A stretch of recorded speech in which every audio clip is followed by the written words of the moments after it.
ഏഷ്യാനെറ്റ് സീരിയലുകളുടെ പുതിയ റേറ്റിംഗ് വന്നിട്ടുണ്ട്. 14ാം ആഴ്ചയിൽ ഏഷ്യാനെറ്റ് പരമ്പരകൾ ലഭിച്ച TRP റേറ്റിംഗ് കണക്ക് നോക്കാം. 10ാം സ്ഥാനത്ത് 2 പരമ്പരകളാണ് വന്നിരിക്കുന്നത്. ഒന്ന് മൗനരാഗം ആൻഡ് ടീച്ചറമ്മ. ഈ 2 പരമ്പരകൾക്കും 2.9 റേറ്റിംഗ് ലഭിച്ചിരിക്കുന്നത്. 9ാം സ്ഥാനത്ത് ഇഷ്ടം മാത്രമാണ് നിൽക്കുന്നത്, റേറ്റിംഗ് 3. 8ാം സ്ഥാനത്ത് സ്നേഹക്കൂട്ട്, റേറ്റിംഗ് 3.2.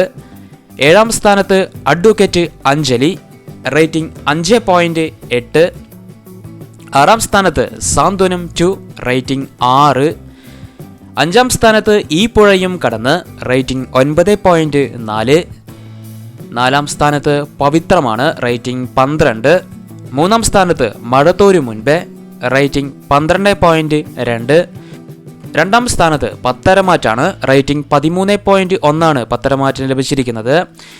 1ാം സ്ഥാനത്ത് 2 പരമ്പരകളാണ് നിൽക്കുന്നത്. കട്ടയ്ക്ക് കട്ട നിൽക്കുക പറയില്ല, അതുപോലെ 2 പരമ്പരകൾക്കും ഒരേ റേറ്റിംഗ് ആണ് ലഭിച്ചിരിക്കുന്നത്. ചെമ്പനീർ പൂവ് ആൻഡ് കാറ്റത്തെ കിളിക്കൂട്, ഈ 2 പരമ്പരകളും ആണ് 1ാം സ്ഥാനത്ത് നിൽക്കുന്നത്. ഈ 2 പരമ്പരകളുടെയും റേറ്റിംഗ് 15.5 ആണ്. നിങ്ങൾ പറയൂ, ഇതിലെ നിങ്ങളുടെ പ്രിയപ്പെട്ട പരമ്പര ഏതാണെന്ന് കമൻറ്റ് ബോക്സിൽ ഷെയർ ചെയ്യാം.